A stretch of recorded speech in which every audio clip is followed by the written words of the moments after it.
happening?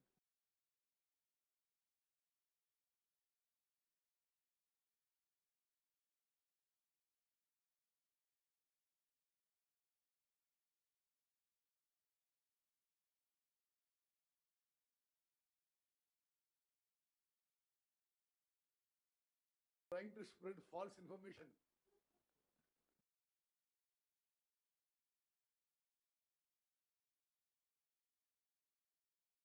That is why we have to disturb you all on a peaceful Sunday.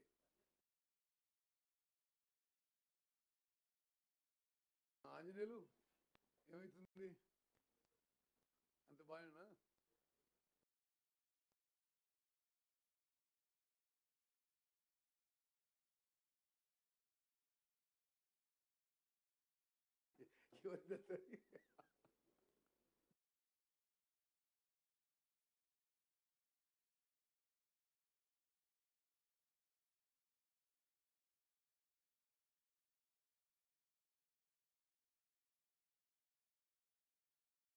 వినపడలేదు Facebook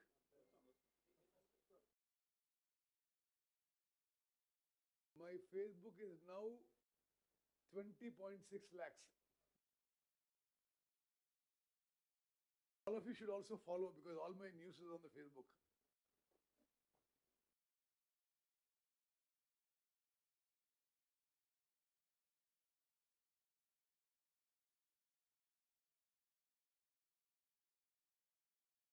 Instagram ఆ లెవెల్లో పెరుగుతలేదు ఎందుకంటే సరే the person who's operating for us they are not caught the game of Instagram how to do it Priya oh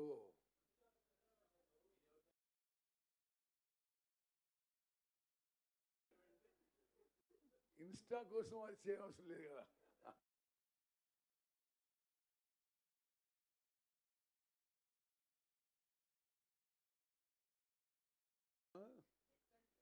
Yeah. So all of you please follow my Facebook page.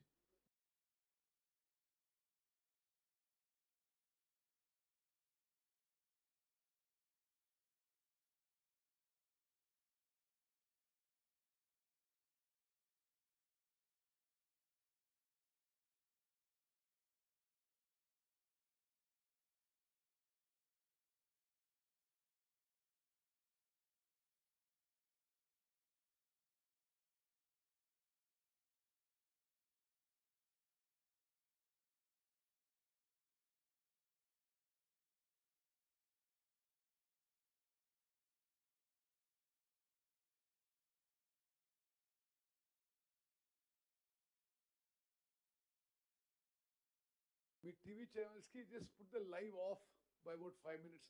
They're just setting the computer.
along with me, are the senior officers of the irrigation department. రాష్ట్రంలో irrigation projects విషయంలో, ప్రత్యేకంగా Kaleshwaram project విషయంలో అసత్య ప్రచారం చేసే కొందరి ప్రయత్నం అది పూర్తిగా అసత్యమని చూపించాలని, అదేవిధంగా ఒక గ్లోబల్ స్టైల్ ప్రొపగాండా ఏదైతే వాళ్ళు చేయబోతున్నారో అది ఖండించాలని ఈరోజు ప్రెస్ మీట్ ఉద్దేశం. నాతో సహా ఈ మరి ప్రెస్ మీట్లో శ్రీధర్ గారు, irrigation secretary, colonel Parikshit Mehra is a veteran Indian army officer and highly qualified on infrastructure works both in India and abroad, Colonel Parikshit Mehra garu, Engineer in Chief Ramesh Babu garu, Joint Secretary K. Srinivas garu, ade vidhanga C. Ramagundam, under which Kaleshwaram project comes, Srinivas Gupta garu, mana Anvesh Reddy garu is just here as my friend, Seeds Corporation Chairman. మిత్రులారా, నేను మీ అందరికీ సవినయంగా ముందు subject introduce చేసి then the officers will cover some main issues and then I will speak again later. నేను ఇప్పుడు 2.5 ఏళ్ళు irrigation మంత్రిగా ఉన్నా. నేను ఈ 2.5 ఏళ్ళలో గమనించింది ఏంటంటే, రికార్డ్స్ చూసి, ఫైల్స్ చూసి, కరస్పాండెన్స్ చూస్తే 10 ఏళ్ల పాటు బీఆర్ఎస్ ప్రభుత్వం ఇరిగేషన్ శాఖని, ఇరిగేషన్ ప్రాజెక్టులని సర్వనాశనం చేసింది. టోటల్ కొలాప్స్ తీసుకొచ్చారు. వాళ్ళు ఏది ముడితే అది నాశనం అయిపోయింది. మనందరినీ తాకట్టు పెట్టి, మన పిల్లల్ని తాకట్టు పెట్టి, వాళ్ళ పిల్లల్ని తాకట్టు పెట్టి హై ఇంట్రెస్ట్ లోన్స్ తీసుకొచ్చి, high interest short tenure loans తీసుకొచ్చి వాళ్ళ కక్కుర్తికో, మరి వాళ్ళ లాభాపేక్షకో, వ్యక్తిగత లాభాపేక్షకో ఇరిగేషన్ ప్రాజెక్టులు కట్టింది తప్పితే తెలంగాణ రైతాంగానికి, తెలంగాణ ప్రజల కోసం మేలు చేయడానికి మాత్రం ఇరిగేషన్ ప్రాజెక్టులు కట్టలేదు. ఒక బ్రాడ్ మీకు ఇంట్రడక్షన్ ఇవ్వాలంటే 1.81 lakh crores 10 ఏళ్లలో బారో చేయడం కానీ, ట్యాక్స్ పేయర్స్ మనీ కానీ గత బీఆర్ఎస్ ప్రభుత్వం ఖర్చు పెట్టింది. 1.81 lakh crores. భారతదేశంలో ఏ రాష్ట్రం ఇంతగానో ఖర్చు పెట్టలే. దాని కింద వాళ్ళు చూపెట్టడానికి ఏముంది? కూలిపోయిన కాళేశ్వరం ప్రాజెక్టు, 1 ఎకరం ఇవ్వలేని పాలమూరు రంగారెడ్డి ప్రాజెక్టు, 1 ఎకరం ఇవ్వని సీతారామ ప్రాజెక్టు, పూర్తిగాని దేవాదుల ప్రాజెక్టు, పూర్తిగాని కల్వకుర్తి, నెట్టెంపాడు, భీమా, కోయిల్ సాగర్ అన్ని అసంపూర్తిగా వదిలేశారు. అంటే 1,81,000 కోట్లు ఖర్చు పెట్టి ఒక్క ప్రాజెక్ట్ కూడా పూర్తి చేయలేదు. నామ మాత్రం ఆయకట్టే రావడం జరిగింది. మరి శాఖ నిర్వహణ కూడా పూర్తిగా అస్తవ్యస్తంగా ఆ 10 ఏళ్ల పాటు జరిగింది. మేము వచ్చిన తర్వాత సిస్టమ్స్ ఇన్ ప్లేస్ పెట్టి తీసుకొచ్చి ఒక 1,200 మంది కొత్తగా ఇంజనీర్లు రిక్రూట్ చేసి 1,800 మంది లస్కర్లను తీసుకొని ఒక ఇరిగేషన్ శాఖని కొంత లైన్లో పెట్టడం జరిగింది. 10 ఏళ్ల పాటు ప్రమోషన్స్ అనేది లేకుండా ఉండే ఇరిగేషన్ డిపార్ట్మెంట్లో మేము మొత్తం సిస్టమ్ ప్రకారం ప్రమోషన్స్ కూడా పూర్తి చేసి ఇరిగేషన్ డిపార్ట్మెంట్ స్ట్రక్చర్ కూడా పూర్తి స్థాయిలో ఒక షేప్కి తీసుకొచ్చినాం. ఇప్పుడు మనం ఏం గమనిస్తున్నాం? నేను ఒరిజినల్ హైదరాబాదీ, అంటే టీఆర్ఎస్ వాళ్ళ కదలికలు చూస్తుంటే ఉల్టా చోర్ కొట్వాల్ కొట్ట అంటే అనిపిస్తుంది. ఎట్లంటే కాళేశ్వరం ప్రాజెక్టు డిజైన్ చేసింది వాళ్ళు, కట్టింది వాళ్ళు, కూలిపోయింది వాళ్ళ టైంలో. ఎన్డిఎస్ఏ టీం వచ్చి due to poor design, poor construction, poor maintenance కూలిపోయిందని వాళ్ళ టైంలోనే రిపోర్ట్ ఇచ్చిండ్రు, ప్రిలిమినరీ రిపోర్ట్. వాళ్ళ టైంలో ఉన్న ఇంజనీరింగ్ చీఫ్ అండ్ అడ్వైజర్సే ఇది దీంట్లో ఈ ప్రాజెక్ట్ నిర్మాణంలో చాలా ఇష్యూస్ ఉండే అందుకోసమే కూలిపోయిందని ఇచ్చిండ్రు. ఇప్పుడు నాశనం పెట్టించి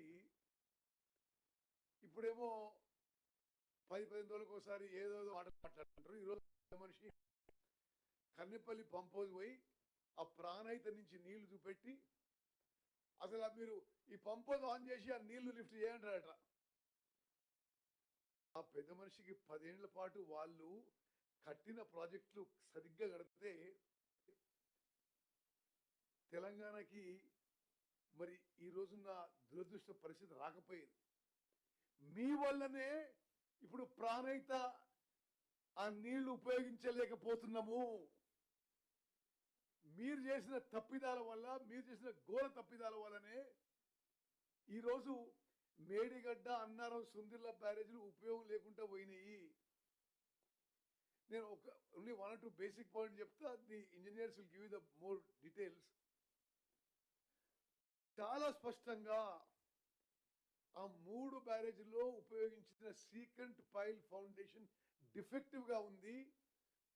వాటర్ స్టోరేజ్ చేయడానికి వీలు లేదు అని చాలా స్పష్టంగా national dam safety authority, which is the apex body created by an act of parliament and consisting of the highest experts in the country, said ఈ 3 బ్యారేజీలు ఫౌండేషనే ఇది అనుమానాస్పదంగా ఉంది, సస్పెక్ట్ గా ఉంది, ఇది విస్తృతమైన టెస్టింగ్, రిహాబిలిటేషన్ చేయాలి, ఉదాహరణకి అన్నిటికీ స్టిల్లింగ్ బేసింగ్ పెంచాలి, ఇప్పటి యాజ్ ఇట్ ఈస్ గా ఆ బ్యారేజీలు ఉపయోగించలేము అని స్పష్టంగా ఇచ్చిండ్రు. ఇప్పుడు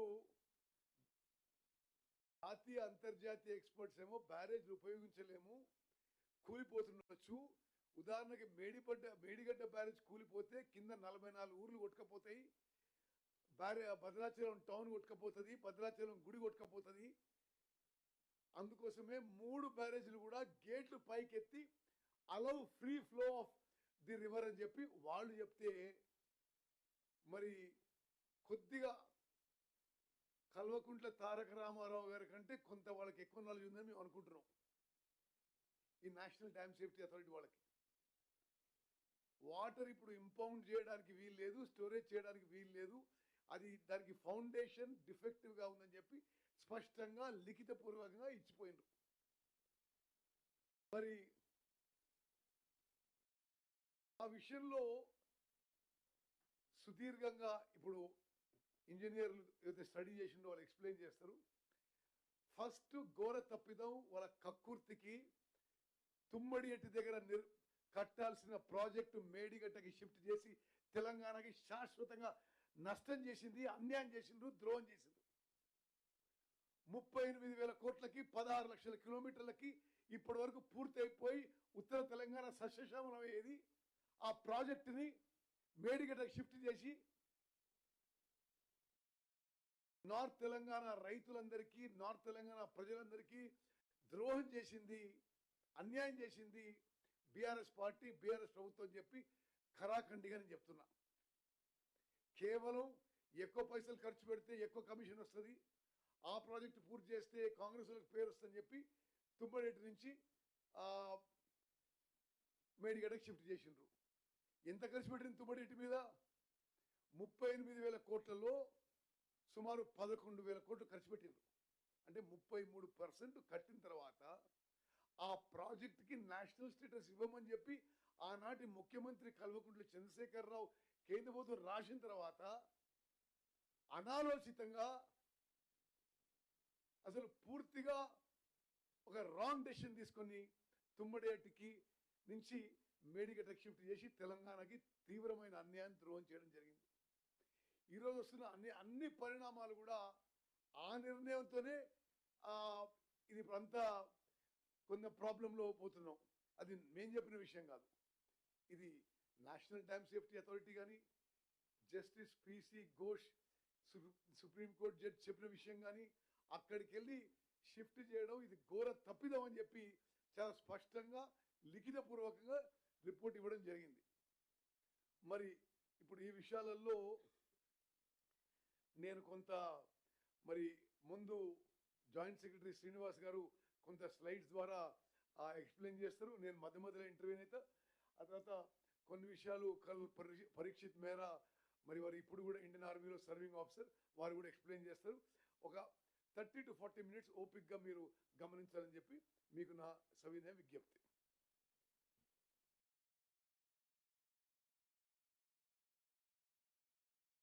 అందరికీ నమస్తే అండి. ఈరోజు ప్రధానంగా అంటే మనము ఎందు గురించి మనము మేడిగడ్డ బ్యారేజ్ నుంచి వాటర్ని లిఫ్ట్ చేయలేకపోతున్నాము అనే విషయం ప్రధానంగా తీసుకోవడం దగ్గర నుంచి అంటే ఇనీషియల్గా అసలు మనం ఒరిజినల్గా ప్రాజెక్టు ఎందుకు కన్సీవ్ అయింది, ప్రాజెక్ట్ నుంచి మన అక్టోబర్ 23rd జరిగిన ఇనిషియేట్ దగ్గర నుంచి బ్యారేజ్ రీహాబిలిటేషన్ ఆస్పెక్ట్లో ఏమేమి స్టెప్స్ గవర్నమెంట్ తీసుకున్నది అన్నిటి మీద కూడా మీకు కూలంకషంగా మనం ఇనిషియల్గా టేక్అవ్ చేసిన దాన్ని 2014లో దీని రీఇంజనీరింగ్ తోటి ఒకటి ప్రాణహిత ప్రాజెక్ట్ కింద ఒక doctor BR Ambedkar Pranahita project కింద ఒక పార్టు, నెక్స్ట్ కాళేశ్వరం ప్రాజెక్ట్ కింద సెకండ్ పార్ట్ కింద 2 పార్ట్ కింద ఒక పార్టు, నెక్స్ట్ కాళేశ్వరం ప్రాజెక్ట్ కింద సెకండ్ పార్ట్ కింద 2 పార్ట్ల కింద దీన్ని తీసుకోవడం జరిగింది. నెక్స్ట్ సో ఇనీషియల్గా నెక్స్ట్ తుమ్మిడిహెట్ దగ్గర ఒరిజినల్గా మనకి లొకేషను ఉండేదండి. దాన్ని తుమ్మిడిహెట్ నుంచి మనకి మేడిగడ్డ దగ్గర లక్ష్మీ బ్యారేజ్ దగ్గర కన్స్ట్రక్ట్ చేయడం జరిగింది. దాని నెక్స్ట్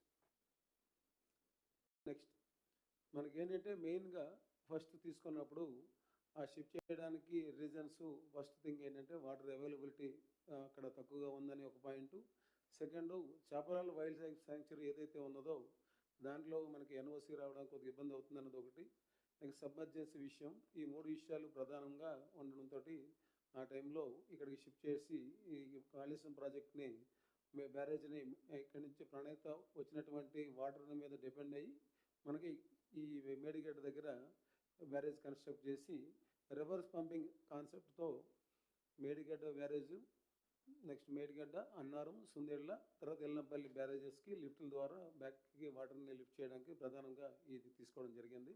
నెక్స్ట్ సో ఇది మీకు ఆల్రెడీ తెలుసు, ఇది మేడిగడ్డ బ్యారేజీ ఈ 2 confluence Godavari next Pranahita confluence point దగ్గర మనకు అక్కడి నుంచి తీసుకొని అక్కడి నుంచి పంపింగ్ ద్వారా డిఫరెంట్ స్టేజెస్లో మనకి ఎల్లంపల్లికి వాటర్ తీసుకెళ్ళడం జరుగుతుంది.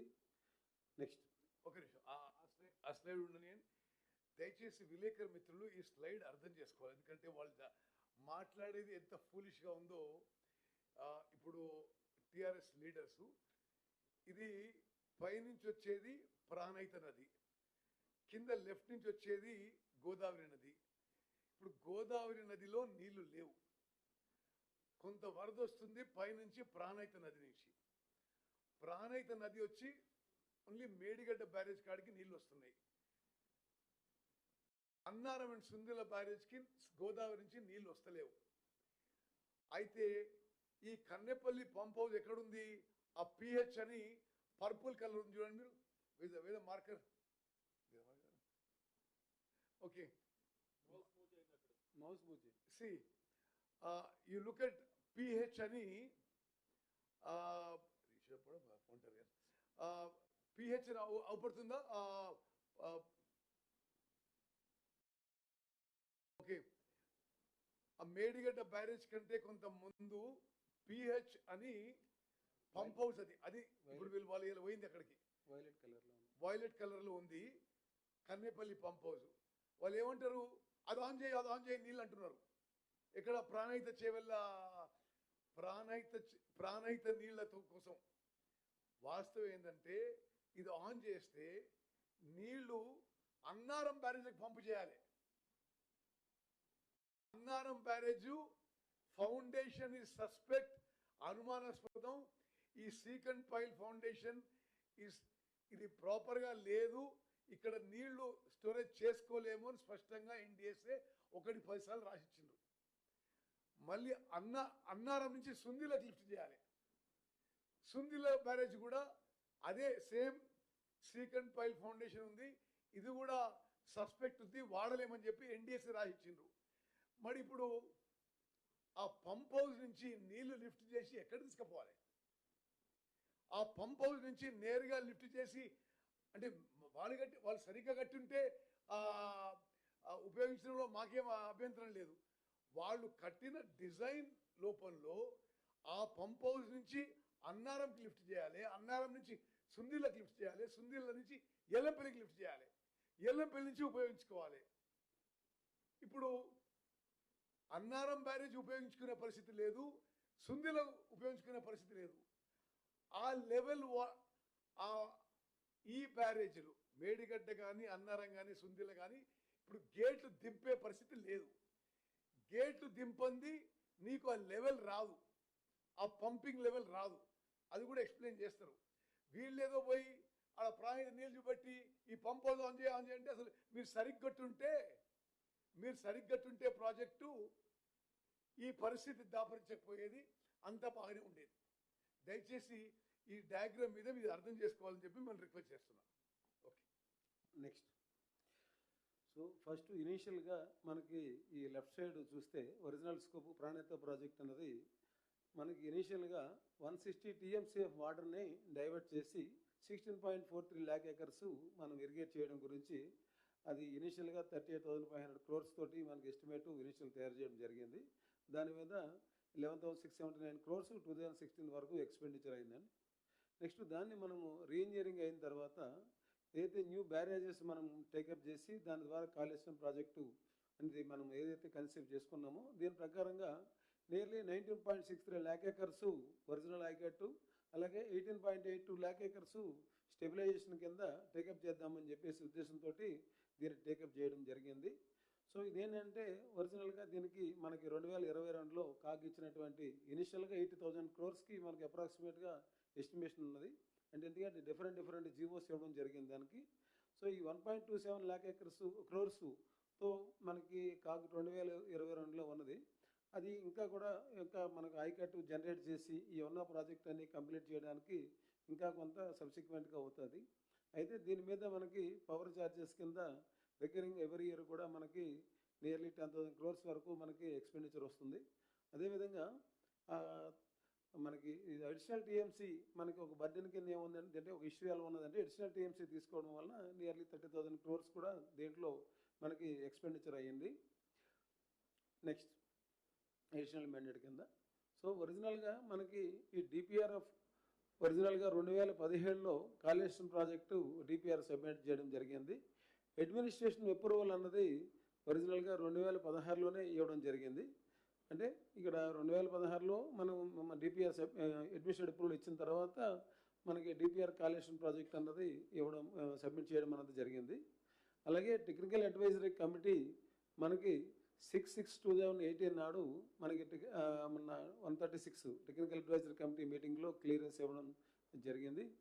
అలాగే the agreement for Medigadda barrage అన్నది 2016లోనే దీనికి మనకి అగ్రిమెంట్ చేసి బిఫోర్ అప్రూవల్ ఆఫ్ డిపిఆర్ జనరల్గా టెక్నికల్ అడ్వైజరీ కమిటీ కంటే ముందు మనం అగ్రిమెంట్ చేయడం జరిగింది. అలాగే ఇది డిపిఆర్ మనకి 80,180 crores మనకి అప్రూవల్ చేశారు. దీంట్లో మనకి ఒరిజినల్ ఆయకట్టు మనకి 18.25 lakh acres ఒరిజినల్ ఆయకట్టు, 18.82 lakh acres స్టెబిలైజేషన్ అని చెప్పి 185 TMC మనకి వాటర్ అవైలబిలిటీ మీద ఎస్ఎస్ఎస్ పెట్టుకున్నారు.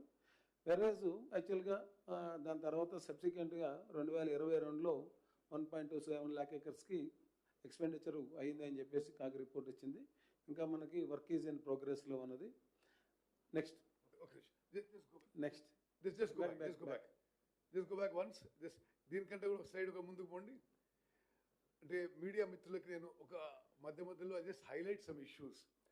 మీరు ఆలోచన చేయండి, తుమ్మడిహట్టి ప్రాజెక్టుకి ఆనాడు 38,500 crores ఎస్టిమేటెడ్ కాస్ట్లో 11,679 crores వాళ్ళ హయాంలోనే ఖర్చు అయిన తర్వాత, అంటే సుమారు 30% ఖర్చు అయిన తర్వాత 30% ఖర్చు అయిన తర్వాత వాళ్ళు ఒక అనాలోచిత మూర్ఖపు నిర్ణయం తీసుకొని, కక్కుతితో నిర్ణయం తీసుకొని దాన్ని మేడిగడ్డకి మార్చిండ్రు.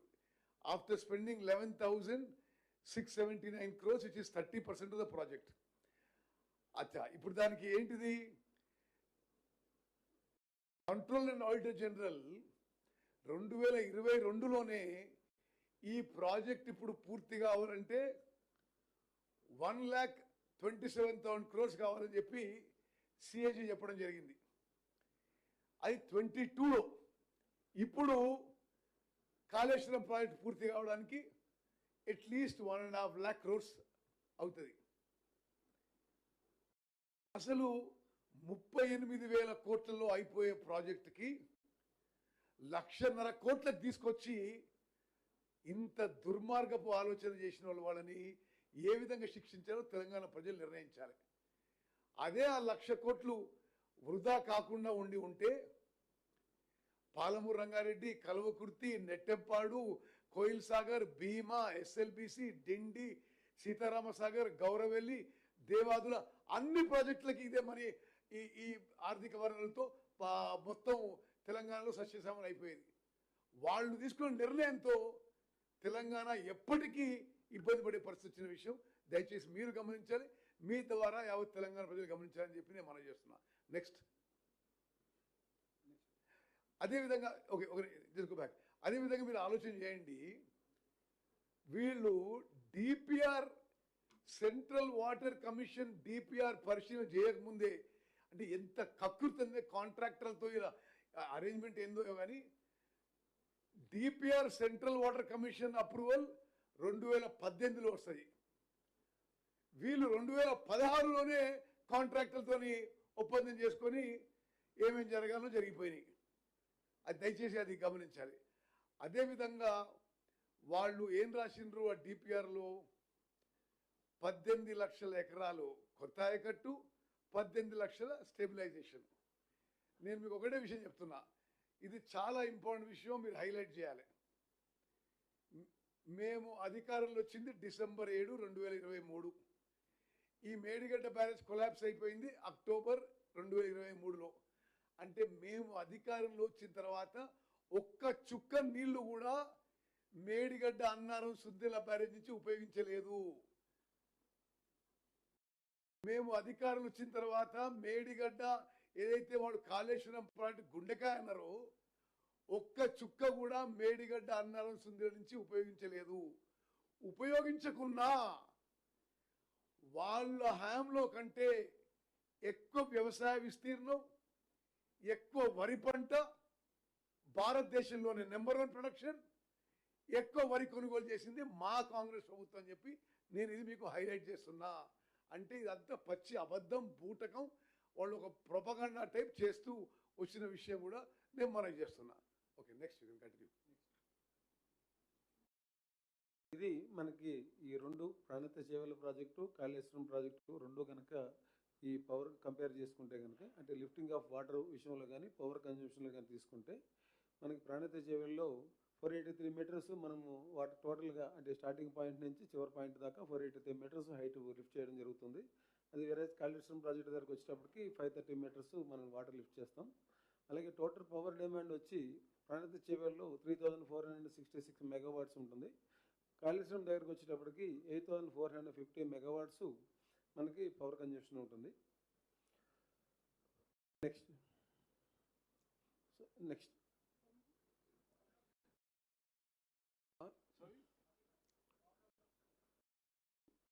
నెక్స్ట్ బ్యాక్ వెళ్ళండి ఒకసారి,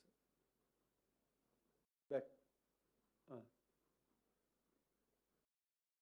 పవర్ కన్జంప్షన్ టోటల్ డిమాండ్ వచ్చి, అంటే పవర్ కన్జంప్షన్ ఇంకా మనకి ఏమన్నా ఏంటంటే 2023లో ఇన్సిడెంట్ జరిగిన దగ్గర నుంచి మనకి పవర్ కన్జంప్షన్ దాదాపు ఆఫ్టర్ ఎల్లంపల్లి ప్రాజెక్టు తర్వాత మనం ఉపయోగించుకున్నాము.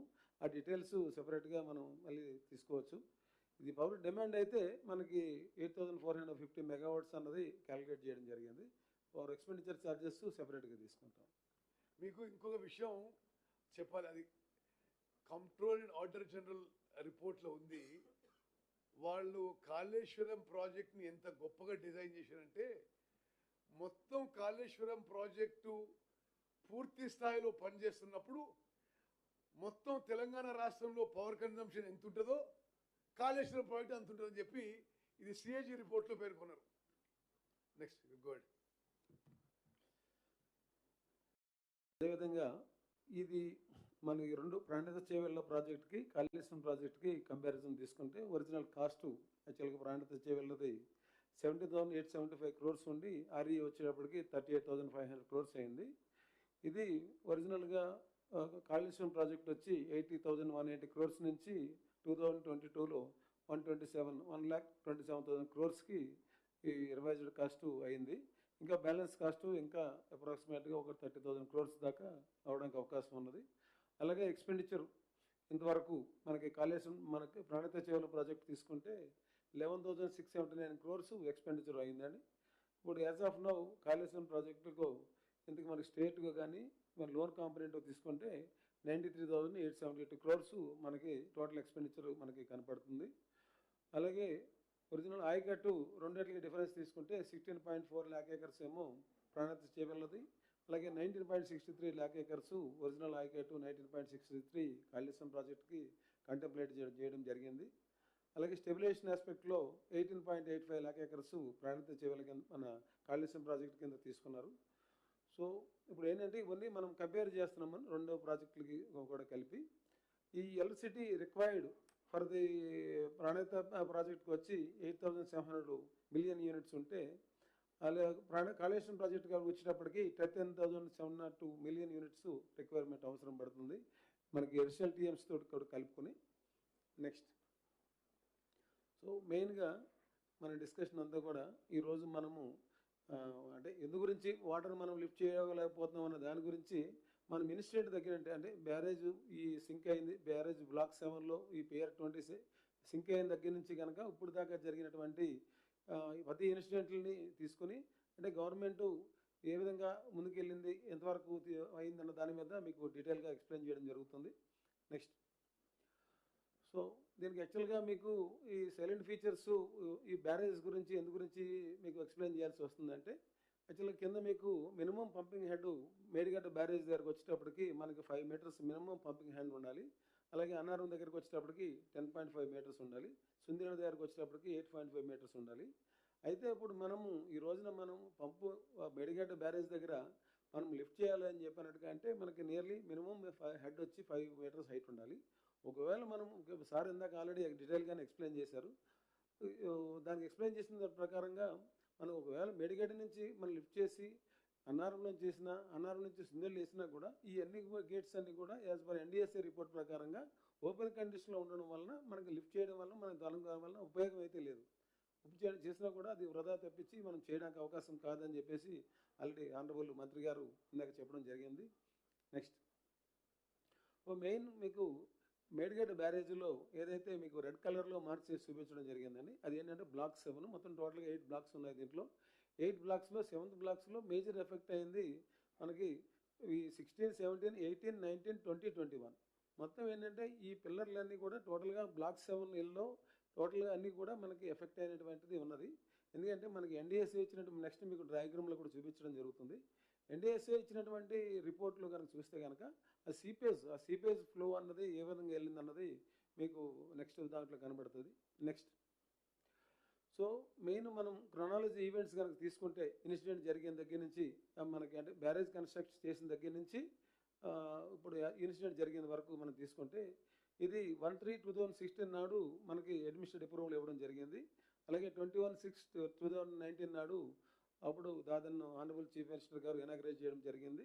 అలాగే అయితే ఇనాగ్రేట్ చేసినటువంటి 1 year దగ్గర నుంచి మనకి ఈ బ్యారేజెస్లో ఈ ఉన్నటువంటి 3 బ్యారేజీల్లో కూడా మనకి వార్నింగ్ సిగ్నల్స్ వస్తూనే ఉన్నాయి. ఇన్ ద సెన్స్ అది శాండ్ బాయిలింగ్ అవ్వడం కానీ వాటర్ లీకేజెస్ అవ్వడం కానీ ఇవన్నీ కూడా మనకి టైం టు టైం మనకు వస్తూనే ఉన్నాయి. ఈవెన్ 2022లో కూడా అప్పుడు ఉన్నటువంటి దాదాపు ఈఎన్సీ గారు కమిటీ అంతా కూడా ఇన్స్పెక్ట్ చేసి ఈ అన్నిటి మీద కూడా అప్పుడు అలర్ట్ చేయడం జరిగింది.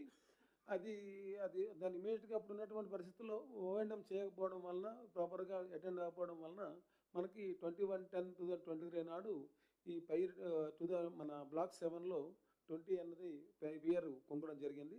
దాదాపు 1.2 meters ఒక పియర్ 20లోనే మనం దిగడం జరిగింది.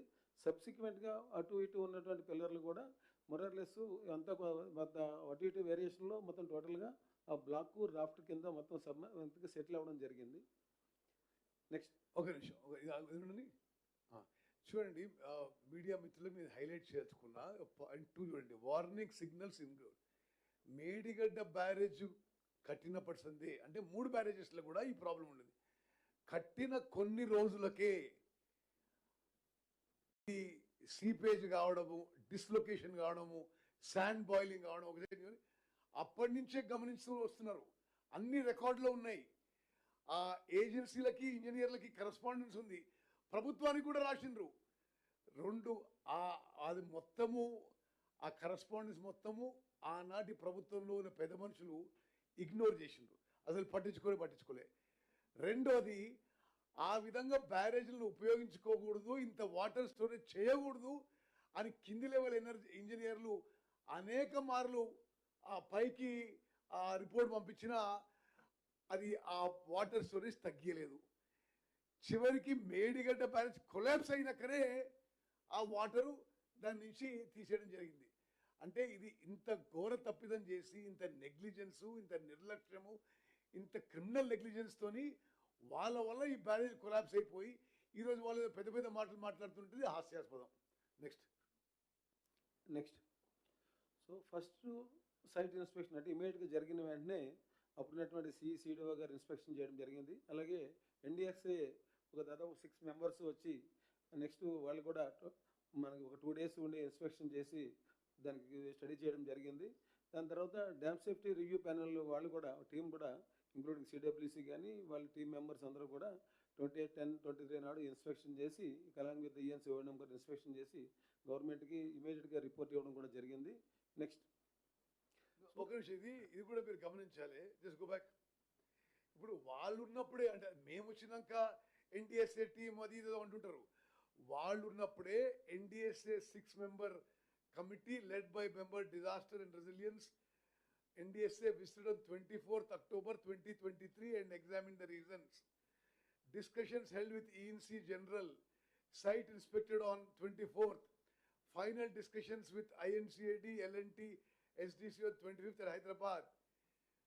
The ROA, the committee indicated lapses in construction, planning and management. అంటే మేము అధికారంలో రాకముందే వాళ్ళు నిర్మాణం చేసినప్పుడే అప్పుడే కూలిపోయి వాళ్ళ వల్లనే కూలిపోయిందని అప్పుడే ఎన్డీఎస్ఏ టీం ఇచ్చింది ప్రిలిమినరీ రిపోర్ట్లో. నెక్స్ట్ ఫస్ట్ 1/11/23 నాడు ఎన్డిఎస్ఏ ఫస్ట్ ఇనిషియల్గా ఒక రిపోర్ట్ ఇచ్చిందన్నమాట అండి. దాంట్లో ఏంటంటే lapses in construction, planning and management execution ఆస్పెక్ట్లోనే మెయిన్ ప్రాథమికంగా వాళ్ళు ఇది రీజన్స్ వలన ఈ ఇన్సిడెంట్ జరిగిందని చెప్పి ఎన్డిఎస్ఏ రిపోర్ట్ ఇవ్వడం జరిగింది. అలాగే 4/11/23 నాడు ఇనిషియల్ రిపోర్టు సబ్మిట్ చేయడం జరిగింది. ఆ రిపోర్ట్లో కూడా మెయిన్ రీజన్స్ కూడా ఇవన్నీ కూడా కన్స్ట్రక్షన్ ఆస్పెక్ట్లో కానీ, డిజైన్లో కానీ, ప్లానింగ్లో కానీ, ఎగ్జిక్యూషన్లో, ఓఎన్ఎం ఆస్పెక్ట్లో, ఆల్ ఆస్పెక్ట్స్లో కూడా ఇష్యూస్ ఉన్నాయని చెప్పేసి 4/11 నాడు ఒక ఇనిషియల్ రిపోర్టు, ఇంటీరియర్ రిపోర్ట్ ఇవ్వడం జరిగింది. సో దాని తర్వాత ఏంటంటే సబ్సిక్వెంట్గా అవుట్కమ్ ఏంటంటే 24/4/2025 నాడు ఎన్డిఎస్ఏ ఫైనల్ రిపోర్ట్ ఇవ్వడం జరిగింది. ఈరోజు గవర్నమెంట్ ఏదైనా యాక్షన్ ప్లాను డేకప్ చేయడానికి గురించి మనకు మెయిన్ ప్రధానంగా ఎందు గురించి డీల్ అవ్వడం జరిగిందంటే ఎన్డిఎస్ఏ గవర్నమెంట్ నుంచి ఫైనల్ రిపోర్ట్ వచ్చే వరకు ఉండి దాంట్లో ఇచ్చినటువంటి రికమెండేషన్స్ ఆధారంగా మనం ముందుకు వెళ్ళాలనేటువంటిది government decision. Even technical officials అందరూ కూడా అది నిర్ణయం తీసుకొని వాళ్ళు ఇచ్చినటువంటి రికమెండేషన్ మీద బేసిస్ చేయాలనేటువంటిది వాళ్ళు కూడా చెప్పారు. మేము ఇచ్చినటువంటి రికమెండేషన్ మీద బేస్ చేసుకొని మీరు వే ఫార్వర్డ్ వెళ్ళండి అని చెప్పినట్టు కానీ ఇనిషియల్గా చెప్పడం జరిగింది. అయితే వాళ్ళు ఇనిషియల్గా రిపోర్ట్ ఇచ్చినప్పుడే ముందు స్టెబిలైజేషన్ ఆస్పెక్ట్లో కొన్ని రికమెండేషన్స్ ఇచ్చారు. అండ్ ఇమీడియట్గా ఏదైతే మెజర్స్ చేయాలో ఆ మెజర్స్ అన్నీ కూడా డిపార్ట్మెంట్ తరఫు నుంచి టేకప్ చేయడం జరిగింది. నెక్స్ట్ ఇది ఒక మన ప్రభుత్వం యొక్క స్టాండ్ మేము స్పష్టంగా చెప్తున్నాము. వాళ్ళు తుమ్మడి ఎట్టి దగ్గర ప్రాజెక్టు సరిగ్గా కట్టినా ఇప్పుడు ఈ ఎల్నినో పరిస్థితుల్లో ఉత్తర తెలంగాణకి ఇబ్బంది కాకుండా ఉండేది. లేక వాళ్ళు ఇట్లా మేడిగడ్డ ఇట్లా కట్టినా, ఈ బ్యారేజీలు సరిగ్గా కట్టినా ఇప్పుడు ఎల్నినో పరిస్థితుల్లో ఉత్తర తెలంగాణ రైతులకి, ప్రజలకి మేలు జరిగేది. వాళ్ళ లోపాల వల్ల, వాళ్ళ తప్పుల వల్ల, వాళ్ళ కకృతి వల్ల ఈరోజు ఉత్తర తెలంగాణలో వర్షాభావ పరిస్థితుల్లో కొంత ఇబ్బంది ఏర్పడుతున్న మాట ఇది మీరు అందరూ గమనిస్తున్నారు. నెక్స్ట్ ఇది ఇప్పుడు మీకు యాక్చువల్గా ఇమీడియట్గా ఇన్సిడెంట్ జరిగిన వెంటనే మనకి ఆ సైట్‌లో ఉన్నటువంటి కండిషన్ మీకు ఒకసారి ఎక్స్‌ప్లెయిన్ చేయడం గురించి అని చెప్పేసి చూపించడం జరుగుతుంది. నెక్స్ట్ ఇవి ఏంటంటే మనకి ఆ పియర్ నెంబర్ 20 దగ్గర ఆ రాఫ్ట్ దాదాపు 1.2 మీటర్స్ మీకు అక్కడ కనపడుతుంది క్లియర్‌గా. రాఫ్ట్ దాదాపు 45 మీటర్స్ ఉండాలి విడ్త్. అది మనకేమైందంటే దాదాపు 1.2 మీటర్స్ ఈ పియరు దాంట్లో సెటిల్ అయిపోవడం జరిగింది.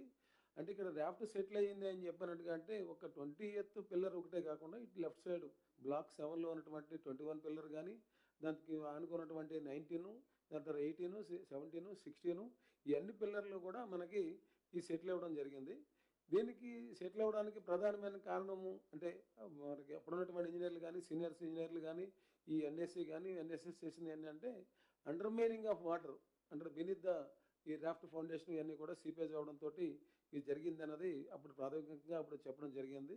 నెక్స్ట్ సో మీకు ఇది చూస్తే గనక ఈ రాఫ్ట్ ఈ ఎమ్మడి మీకు మొత్తం 10 పిల్లర్లు కూడా అంటే 18, 19, 20 ఈ 16 పిల్లర్ దాకా బ్లాక్ 7లో ఉన్నటువంటి పిల్లర్లన్నీ కూడా కుంగడం జరిగింది.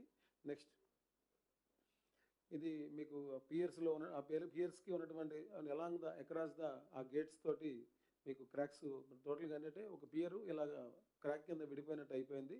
నెక్స్ట్ ఈ మీ క్రాక్స్ కూడా చూస్తే డ్యామేజెస్ చూస్తే 18, 19, 20, 21 పిల్లర్‌లో ఇవన్నీ కూడా ప్రతి పియర్స్‌లో కూడా డ్యామేజెస్ చాలా విజిబుల్ క్లియర్‌గా ఈవెన్ స్టీల్ కూడా ఎక్స్‌పోజ్ అయిపోయింది.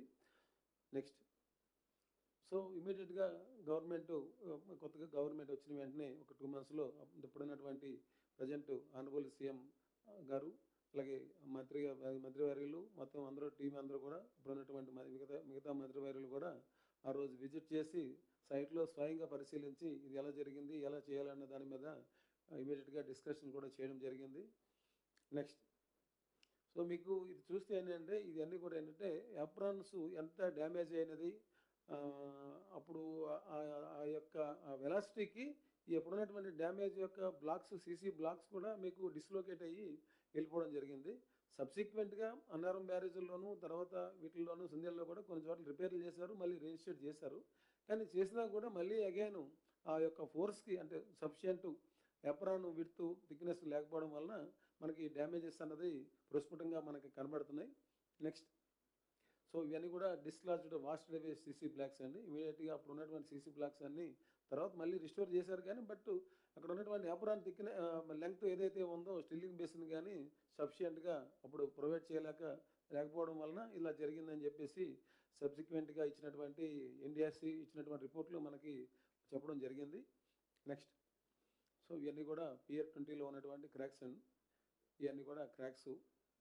అయితే ఇదేంటంటే ఈవెన్ మనకి అంటే బ్లాక్ 8 సైడు అప్పుడు యాక్చువల్గా కట్ ఆఫ్ వాళ్ళు ఇనిషియల్గా ఫస్ట్ దీనికి షీట్ పైల్స్ కానీ డయాఫ్రామ్ వాళ్ళు కానీ ఇనిషియల్గా ప్రపోజ్ చేశారు.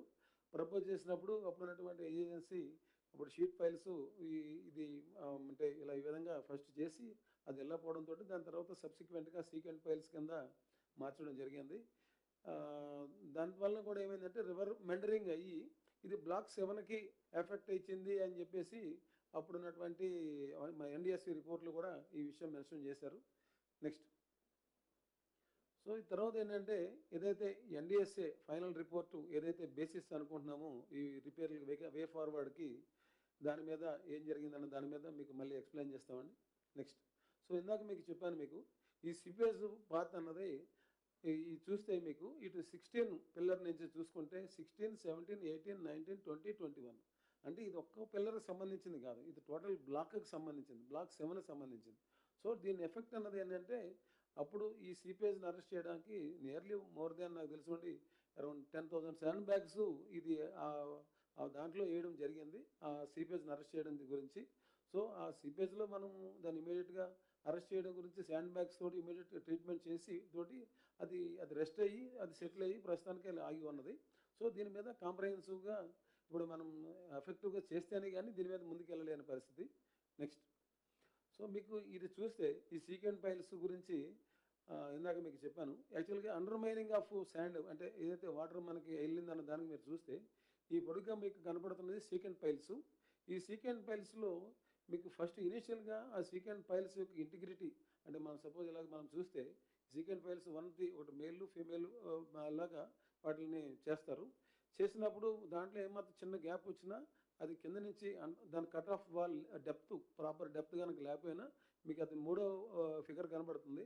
అది ఇలాగా ఇటు నుంచి వాటర్ వెళ్ళడం మళ్ళీ రివర్స్లో కూడా వాటర్ రావడంతో ఏమవుతుందంటే ఒక క్యావిటీ ఫామ్ అయ్యి ఆ క్యావిటీ ద్వారా మీకు ఆ పిల్లర్ ఉన్నటువంటి సీకెంట్ పైల్స్ ఏదైతే ఉందో అది ఆ విధంగా డిస్ట్రక్ట్ అయ్యి మీకు దాదాపు ఆ సీకెంట్ పైల్ ఆ విధంగా బ్రేక్ అయిపోతుంది.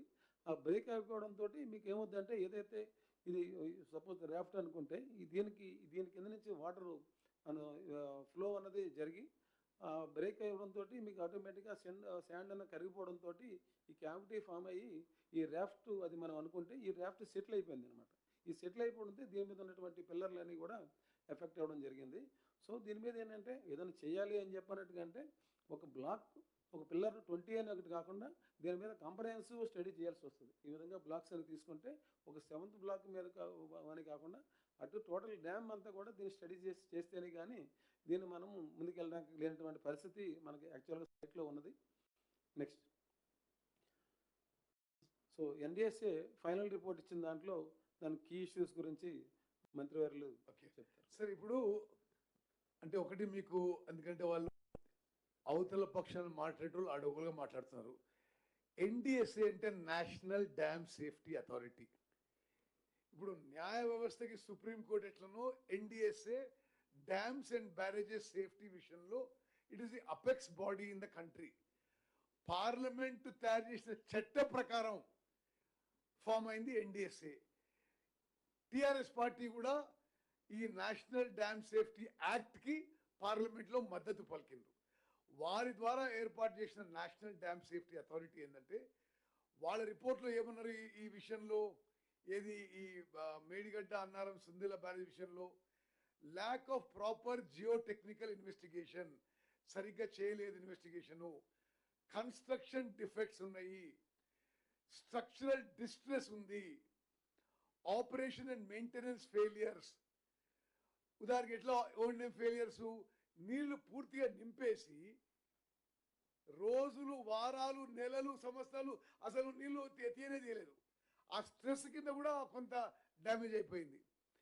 Design deficiencies, failure of modelling studies, ఈ వర్డ్స్ ఎగ్జాక్ట్గా మేము ఎన్డిఎస్ఏ రిపోర్ట్ నుంచే తీసుకున్నాము. ఇది ఇందులో ఒక్క పదం కూడా మేము మా పదం వాడలే. ఇలా absence of robust quality control, dam safety aspects ignored. మరి ఇవన్నీ కూడా ఎన్డిఎస్ఏ ఫైనల్ రిపోర్ట్లో ఇవ్వడం జరిగింది. అదేవిధంగా వాళ్ళు ఏమన్నారంటే significant structural distress across all three barrages చెప్పడం జరిగింది. ఇప్పుడు కేటీఆర్ ఇంకో ఆయన అసలు వాళ్ళేంది వీళ్ళేంది మరి అట్లా కాదు ఇట్లా కాదు అంటే మరి మీరు కట్టింది కూలిపోయింది, మీరే నాశనం చేసిండ్రు, ఇంకా ఎక్స్పర్ట్ తీసుకొచ్చిన వారికి రిపేర్ చేయడానికి వాళ్ళకేం తెలియదు మీకు తెలుసు అంటే దాని గురించి అవి మూర్ఖపు మాటలకి మేము జవాబు ఇచ్చేది లేదు. Medigadda severe settlement and cracking of piers in block 7 with notable tilting, structural and hydro-mechanical compromise due to piping and deterioration of energy dissipation structures, including dislodgement of wearing coat and cement concrete blocks downstream. ఇవన్నీ ఎందుకు గుర్తు చేస్తున్నారంటే నీళ్ళు ఎత్తిపోయింది అంటారు. Annaram and Sundilla barrages లో కూడా ఇదే పరిస్థితి అని చెప్పి ఎన్డిఎస్ఏ రాసిచ్చింది.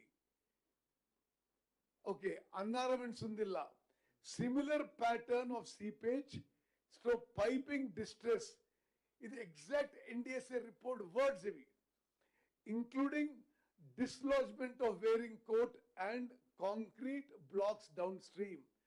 అసలు ఎంత దురదృష్టకరం అంటే అసలు వేరే రాష్ట్రాల్లో వేరే దేశాల్లో ఏం చేసేవాళ్ళు, అసలు డౌన్ స్ట్రీమ్లో కాంక్రీట్ సీసీ బ్లాక్స్ ఉంటే అది ఎంత లెంత్ వేయాలో వేయలేదు, అది ఎంత స్ట్రెంత్ వేయాలో వేయలేదు. ఆ నీటి ప్రెషర్ అండ్ వెలాసిటీకి ఈ సీసీ బ్లాక్స్ లేచిపోయినాయి. అసలు ఇంత నెగ్లిజెంట్గా వాళ్ళ కన్స్ట్రక్షన్ ఉండి ఏదో మాటలు మాట్లాడుతున్నారు. నెక్స్ట్, అదేవిధంగా చాలా ఇది మీడియా మిత్రుల దయచేసి ఈ వర్డ్స్ మీరు గమనించాలి. ఎన్డిఎస్ఏ ఫైనల్ రిపోర్ట్లో ఏముంది, ఈ రోజు బ్యారేజెస్ ఎట్లయితే ఉన్నాయో, barrages not suitable for water storage. మేము ఎన్డిఎస్ఏ ఎక్స్పర్ట్స్ కి బిఆర్ఎస్ పార్టీ ఇది నిర్మాణం చేసిన కంటే కొంత ఎక్కువ నాలెడ్జ్ ఉందని చెప్పి మేము భావించి మేము ఎన్డిఎస్ఏ రిపోర్ట్ ఆధారంగా ముందుకు పోతున్నాము. As per NDSA final report, the 3 barrages Medigadda, Annaram and Sundilla are not suitable at present for water storage. ఆ 3 బ్యారేజెస్ గురించి రాసిండ్రు. ఆ మూడిట్లో కూడా unsafe for water storage or diversion అని రాసిండ్రు. The executive summary point 13 exact words నేను చదువుతున్నా. Summarizing the extensive debilitating damages suffered by the 3 barrages, the report concludes with a clear call for a holistic rehabilitation design, advocating for a comprehensive assessment of the health and safety of the entire barrage and immediate stabilization measures to arrest the ongoing distress. Next. ఇప్పుడు వాళ్ళు అనేక కారణాలు ఇచ్చారు. NDSA report ఇది as it is గా వాళ్ళు చెప్పిన report లో ఒక్క పదం కూడా మేము మార్చలేదు. Significant delay in attending to repairs and maintenance noticed in the very first year after commissioning further led to deterioration. Lack of an O&M manual. అసలు మాట్లాడే అర్హతుందండి. 1,00,000 కోట్లతో ప్రాజెక్ట్ కొట్టి దానికి ఆపరేషన్ మెయింటెనెన్స్ కి మాన్యువలే లేదు. Lack of O&M manual for the barrages and non-compliance with the other provisions of Dam Safety Act led to suboptimal management. O&M challenges further compounded structural issues. Now, our right side issue, true primary causes for distress. Water tightness of the cut-off wall was not ensured. Water tightness of the cut-off wall was not ensured. Second, direct connection of the cut-off wall to the raft. Okay, next. Okay. యాక్చువల్గా ఏంటంటే ఈ main robust quality control అనేది failure అయిందనమాట. యాక్చువల్గా రెండు కూడా impression water టైట్నే ఉంటేనే కానీ కాంపాక్ట్నెస్ ఉంటేనే కానీ దాని మీద ఉన్నటువంటి స్ట్రక్చరు నిలబడదు. సో అది ఎన్ష్యూర్ చేయలేకపోవడం వలన ఇది కూడా ఇంపార్టెంట్ అది అని చెప్పేసి చెప్పడం జరిగింది. ఎన్డిఎస్సి రిపోర్ట్లో ఇవ్వడం జరిగింది. See further action on way forward. Designs by reputed. Okay. So దీని మీద బేస్ చేసుకుని ఎన్డిఎస్సి ఏం చేసిందంటే, సో మేము గవర్నమెంట్ దీని మీద ఒక డిసిషన్ తీసుకుంది. సో వే ఫార్వర్డ్ ఎలా వెళ్ళాలన్న దాని మీద చూసుకుంటే ఫస్ట్ డిజైన్స్ ఒక రిప్యూటెడ్ ఏజెన్సీకి కన్సల్టెంట్కి ఐడెంటిఫై చేయాలి. సో దాని మీద సబ్సిక్వెంట్గానే ఒక ఎక్స్ప్రెషన్ ఆఫ్ ఇంట్రెస్ట్ కాల్ఫర్ చేయడం, దాని మీద గ్లోబల్ ఇంజనీర్స్ మనం కాల్ఫర్ చేయడం, మన డిపార్ట్మెంట్ సైడ్ నుంచి సిఈసిడి కూడా ఇన్వాల్వ్ చేయడం చేసి వాళ్ళకి మనం వాళ్ళని ఐడెంటిఫై చేసుకున్నాం. అలాగే ఏదైతే మనం డిజైన్స్ చేసినప్పుడు ఎన్డిఎస్సి ఇచ్చిన రిపోర్ట్లోనే ఉన్నది. ఈ డిజైన్స్ అన్ని కూడా వెటెడ్ బై సిడబ్ల్యూసి అని చెప్పేసి ఖచ్చితంగా చేసిన తర్వాత ఎగ్జిక్యూట్ చేయాలన్నటువంటి ఇష్టం ఉంది. అలాగే ఏదైతే జియో ఫిజికల్ జియో టెక్నికల్ టెస్ట్లు ఏదైతే ఉన్నాయో ఇవి టెస్ట్లన్నీ కూడా సిడబ్ల్యూపిఆర్ఎస్సితో చేయించాలి అని చెప్పేసి ఉన్నది. ఆల్రెడీ మనం వే ఫార్వర్డ్లోనే ఉన్నాం, టెస్టులు చేస్తూనే ఉన్నాం. నెక్స్ట్, సో ఈ విఎండి ఇది అంటే ఇంతవరకు మనం మాట్లాడింది ఎన్డిఎస్సి గురించి. సబ్సిక్వెంట్గా విఎండి కూడా మనకి ఏదైతే అబ్జర్వేషన్స్ ఇచ్చిందో జస్ట్ బ్రీఫ్గా ఒక చెప్పడానికి మీకు ప్రయత్నం చేస్తాం. సో విఎండి డిపార్ట్మెంట్ వాళ్ళు కూడా ఎంక్వైరీ చేసి వాళ్ళు ఏం చేశారంటే బేసికల్గా టెక్నికల్ ఆస్పెక్ట్స్లో మెయిన్ అంటే ఇన్వెస్టిగేషన్ దగ్గర నుంచి ఎగ్జిక్యూషన్ ఆస్పెక్ట్లో కానీ కన్స్ట్రక్షన్ ఆస్పెక్ట్లో కానీ ఓఎన్ఎం కానీ క్వాలిటీ కంట్రోల్ ఆస్పెక్ట్లో 10 దాంట్లో కూడా ల్యాప్సెస్ ఉన్నాయి అనేటువంటి విషయాలు డిఫరెంట్ పాయింట్లో వాళ్ళు పాయింట్అవుట్ చేయడం జరిగింది. నెక్స్ట్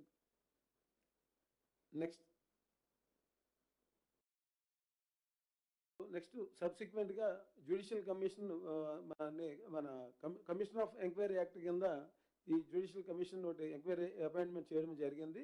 సో దానికి ఇచ్చినటువంటి కమిషన్కి ఇచ్చినటువంటి టర్మ్స్ ఆఫ్ రెఫరెన్స్ తీసుకుంటే ఇర్రెగ్యులారిటీస్ ఇన్ ద ఎగ్జిక్యూషన్ కానీ అన్ని ఆస్పెక్ట్లో కానీ, ఎంబెజిల్మెంట్ ఆఫ్ పబ్లిక్ ఫండ్స్ కానీ, కరప్ట్ ప్రాక్టీసెస్ కానీ, నెక్స్ట్ సో నెగ్లిజెన్స్ కానీ, ఇర్రెగ్యులారిటీస్ లేకున్నా ఈ అన్ని ఆస్పెక్ట్లో ఈ అన్నిటి మీద వాళ్ళకి స్టడీ చేసి వాళ్ళకి ఒక రిపోర్ట్ ఇవ్వడం జరిగింది. సో దాని మీద మన మంత్రి గారు ఎక్స్ప్లెయిన్ చేయమని. To give you a summary, the Judicial Commission headed by a Supreme Court judge categorically indicted the earlier government for all the lapses leading to the Medigadda Annaram Sundilla barrage collapse. They said they suppressed the expert committee reports, ఏకపక్ష నిర్ణయాలు తీసుకున్నారు, అనేక విధాలుగా వాళ్ళు directly responsible అనే విధంగా ఆ judicial commission పేర్కొంది. అసలు తుమ్మడి అట్టి నుంచి బేడిగడ్డ షిఫ్ట్ చేయడానికి అసలు జస్టిఫికేషనే లేదని చెప్పి చాలా స్పష్టంగా చెప్పారు. క్యాబినెట్ అప్రూవ్ చేయలేదు, డీటెయిల్ ప్రాజెక్ట్ రిపోర్టే లేదు. మరి ఇవన్నీ కూడా ఆ జ్యుడిషియల్ కమిషన్ రిపోర్ట్లో ఉంది. డీటెయిల్డ్ ప్రాజెక్ట్ రిపోర్టు తర్వాత వచ్చింది, ముందే అడ్మినిస్ట్రేటివ్ అప్రూవల్, టెండర్స్, కాంట్రాక్ట్లు ఫైనలైజ్ అయిపోయినాయి. ఆ కక్కురు చూడండి. మరి అదేవిధంగా ఆ రోజు వాళ్ళు ఫైనలైజ్ చేసిన కాస్ట్ 71,000 crores.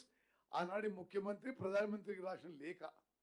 ఇప్పుడు అది 1,00,000 కోట్ల చేరింది. సరే, next. The then Judicial Commission also was very clear about fixing responsibility on then Chief Minister, Irrigation Minister, Finance Minister. Next. అదేవిధంగా ఎగ్జిక్యూటివ్ ఏజెన్సీస్లో కూడా పొరపాట్లు జరిగిందని చెప్పి జ్యుడిషియల్ కమిషన్ కూడా చాలా స్పష్టంగా పేర్కొంది. నెక్స్ట్. ఆ కమిషన్లో మీకు కొన్ని వర్డ్స్ అవుతాను. The commission concludes that the entire project was characterized by rampant and brazen procedural and financial irregularities. The report underscores that the Kaleshwaram project, intended as a lifeline of the state of Telangana, became a colossal waste of public money due to a profound failure of governance, planning, technical oversight, and financial discipline, driven by the individual decisions and undue influence of political leadership. Next. Anyway, we'll run through it now. Later, the Judicial Commission was just go to the next line. Okay, the Judicial Commission was placed in the cabinet table in the assembly, and we referred it to a CBI. Referred to CBI, and the matter is pending with CBI now. Next. Okay, now Colonel Parikshit Mehra will cover this. Rectification, rehabilitation. Okay, చెప్పిన తర్వాత sir 1 minute. I will explain and I will hand over. Sir ముందు slide. ఇది యాక్చువల్గా ఏంటంటే main మనకి ఎందుకు late అవుతుంది అన్న దానికి ఇప్పుడు మీకు దాదాపు ఏంటంటే మనకి ఎన్ఏఎస్ఏ ఇచ్చిన రిపోర్ట్, ఫైనల్ రిపోర్ట్ ఇవ్వడమే మనకి దాదాపు 4th month of 2025లో రావడం జరిగింది. దాని మీద స్టడీ చేసిన తర్వాత దానికి వే ఫార్వర్డ్లో ఎలా వెళ్ళడం దాని మీద కూడా డీటెయిల్ స్టడీ చేసి, సో దాని ప్రకారమే మనం ముందుకు వెళ్ళడం జరుగుతుంది. సో దీని మీద ఏంటంటే సబ్సిక్వెంట్గా దీని మీద టెస్టులు ఎలా చేయాలి, ఏ టెస్టులు చేస్తున్నారు, ఏ విధంగా మనం ఉన్నాము, ఎక్కడున్నామన్న దాని మీద మన కల్నల్ పరిషత్ మెహ్రా గారు దీని మీద డీటెయిల్గా ఎక్స్ప్లెయిన్ చేస్తారు. So please join. Next please. So just to give you a broad outline of what is our approach for rectification and rehabilitation. Firstly, it is well established, बहुत clearly NDSA report बोलती है कि block 7 में जो event हुआ वो one-off event नहीं था.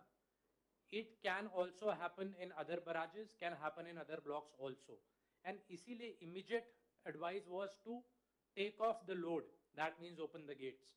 So based on their recommendations, their report, we went through a complete deliberate process to first make a strategy as to how to rehabilitate all the 3 barrages, what all technical oversights we must ensure, what all steps should be ensured, and what all proper agencies should be included as per the guidelines of the NDSA.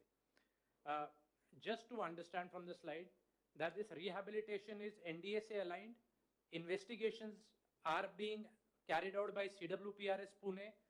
Independent monitoring is being carried out by a coordination committee, which I am heading, where Secretary Garu has nominated me to head that, so that all agencies are working towards a common aim to be able to give a rehabilitation design well in time. we are doing a evidence-based design. That means we are using the best modern technologies today available to better understand what is the condition of the barrages. That is the structural health monitoring of the barrages first, doing a health assessment, and also getting out better parameters, because initial investigations adequate nahi the. We are filling up those voids and gaps by using better technology, and we are doing this under the guidance of a global design consultant. MS AFRI has been nominated, who is guiding us at all steps, and obviously at every step we are taking wherever required the advice of the NDSA and the CWC. Next. So the guiding principles are, firstly, the health assessment. What is the condition today of the raft, of the cutoff walls, of the gates, of the complete structure? Is the design, जो initial design जिसके ऊपर ये based है, is it adequate or not? So we are reviewing the adequacy of the design as per the actual geotechnical parameters, मतलब soil की condition के हिसाब से, river bed के condition के हिसाब से, requirement of water के हिसाब से, जो actual discharge है उसके हिसाब से, is it adequate or not?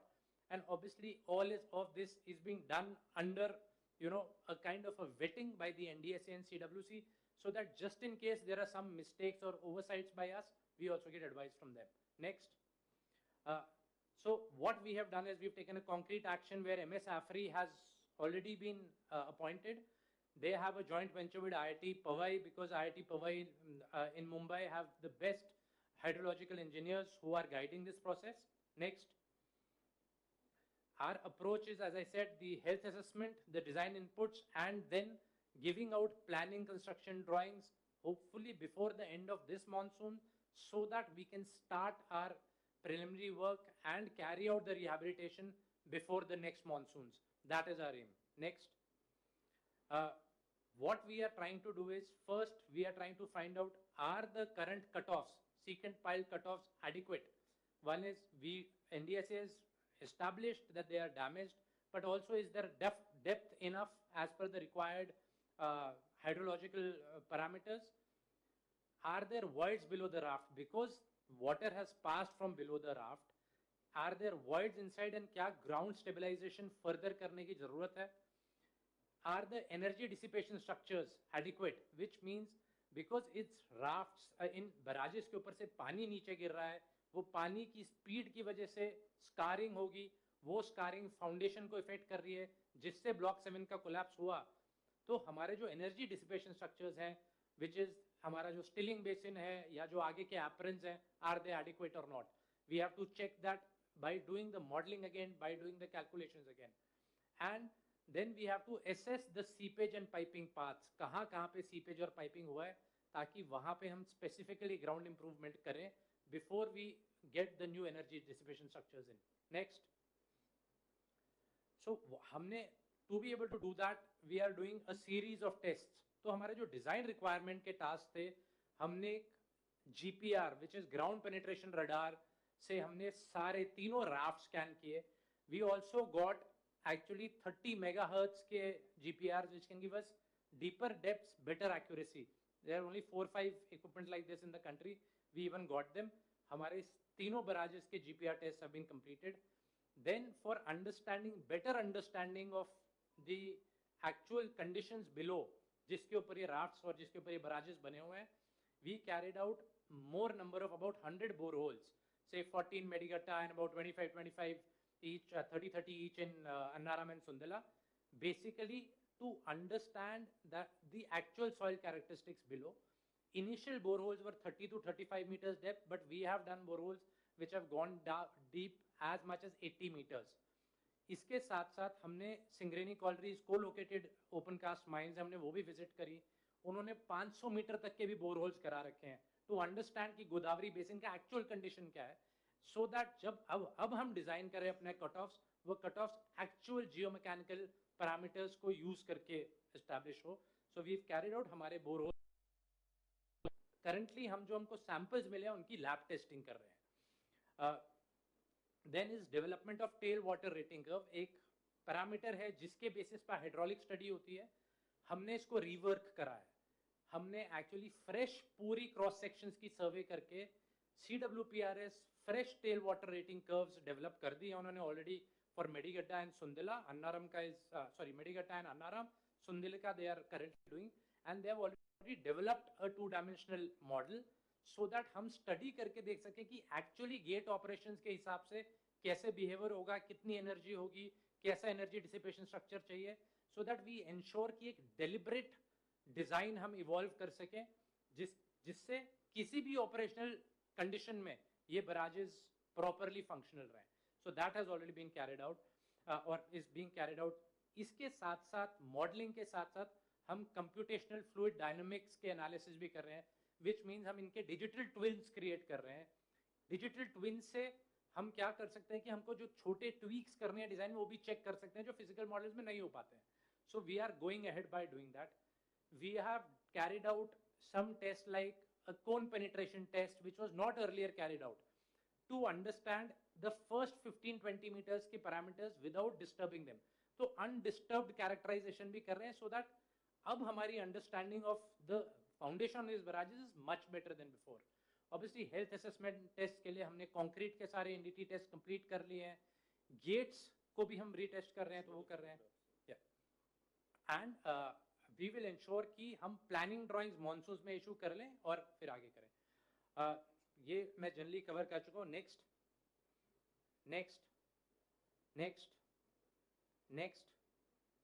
Just आपको एक बेसिक अंडरस्टैंडिंग देने के लिए कि किस लिए ये फेलियर हुआ एट ब्लॉक 7. 1 minute. See, విలేకరు మిత్రులకు ఆయన కొద్దిగా లాంగ్ అయింది కానీ ఇది ఒక్కటి మీరు అర్థం చేసుకోండి. ఎందుకంటే ఇది 3 బ్యారేజెస్లో ఈ ఫెయిలియర్ అయింది. అది వాళ్ళు ఏదో ఆషామాషిగా రాజకీయంగా మాట్లాడుతూ అసత్య ప్రచారం చేసి ప్రజల్లో ఒక తప్పుడు అభిప్రాయం తీసుకుపోయే ప్రయత్నం చేస్తున్నారు. కాబట్టి మీరు చైతన్యవంతులు, మీరు తెలివి కల్లోళ్ళు, మీ మీడియా ద్వారా నిజాలు పోవాలని చెప్పి మేము కోరుకుంటున్నాం. అసలు ఏం జరిగింది ఆ ఫెయిలియర్ అనేది కల్ పరీక్షిత్ మేరా గారు ఆస్ట్రియా నుంచి పిహెచ్డి, ఈ విషయాల్లో కొంత అతనికి ఉన్న నాలెడ్జ్ ఈ దేశంలో ఎవరికి ఉండదు. ఆయన బ్రీఫ్గా ఎక్స్ప్లెయిన్ చేస్తాడు. दो फिनोमेना है. एक पहला फिनोमेना है पाइपिंग फेलियर. सो पाइपिंग फेलियर में क्या होता है, जब पानी बराज के नीचे से पास करता है और अगर वो ज्यादा वेलोसिटी से बराज की डाउनस्ट्रीम साइड में निकलता है तो साथ में सॉइल को डिस्प्लेस करते हुए निकलता है. दैट मीन्स आपकी बराज की बॉटम फाउंडेशन खोखली होती जाती है. It hollows out the foundation. So that is one failure. Next,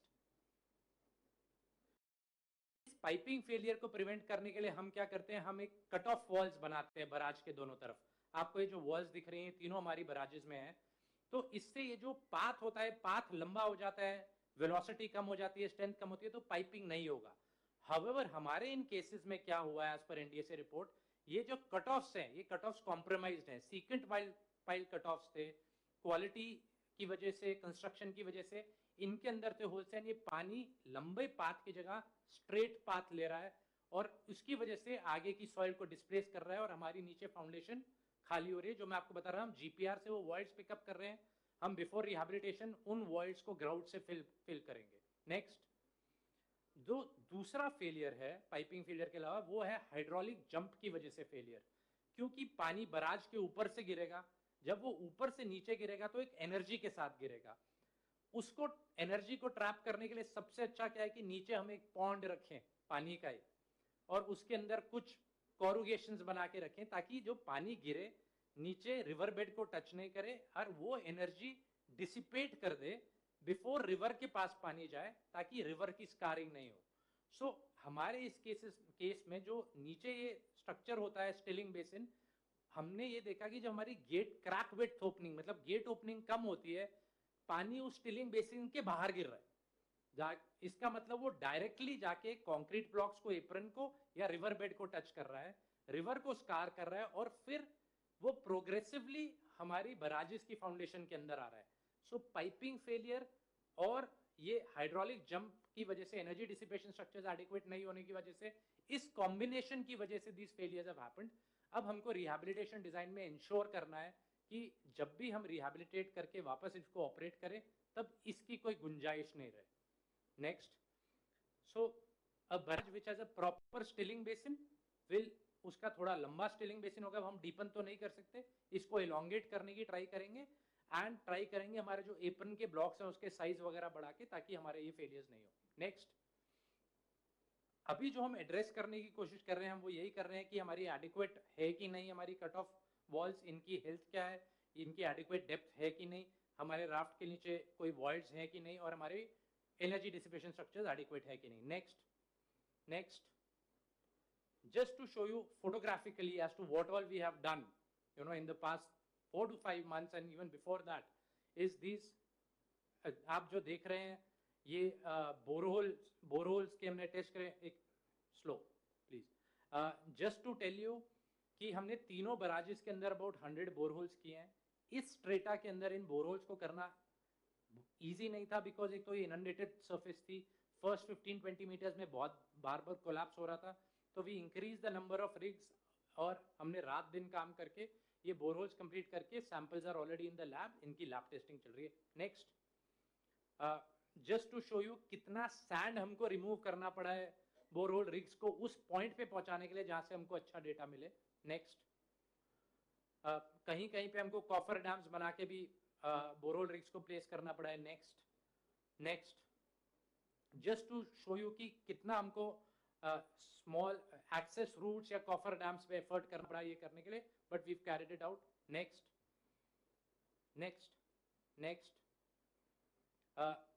this is permeability test, एक सेटअप है, हम परमेबिलिटी वैल्यूज भी ले रहे हैं, बेरिंग कैपेसिटी के लिए एसपीटी टेस्ट वगैरह भी कर रहे हैं। नेक्स्ट, इस तरह से हम अपने कोर सैम्पलिंग पूरा करके प्रॉपरली शिफ्ट कर रहे हैं as per the element codes, ताकि एनडीएसए का मस्टर भी पास हो, सीडब्ल्यूएसए की स्क्रीनिंग भी पास हो सके, उनकी गाइडलाइंस में काम हो, एंड जो एक्चुअल लेड डाउन पैरामीटर्स हैं उसके हिसाब से काम हो। नेक्स्ट,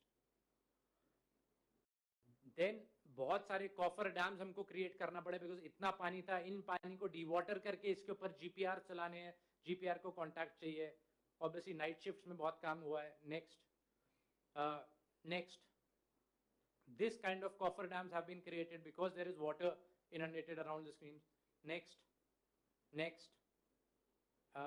ये नॉन डिस्ट्रक्टिव टेस्टिंग है, अल्ट्रा पल्स वेलोसिटी टेस्टिंग, जिससे हमको कंक्रीट की क्वालिटी का पता चलता है, concrete quality is adequate as per the test results. जहाँ पे नहीं जा पा रहे थे बोर्ड्स में भी CWPRS टीम ने जाके किया है, they done a great effort. Lot of dewatering has been done, about 1.5 lakh crores is the pumping the quantity of water that we had to get out. Next, sand removal बहुत करना पड़ा हमको GPR testing contact के लिए। next,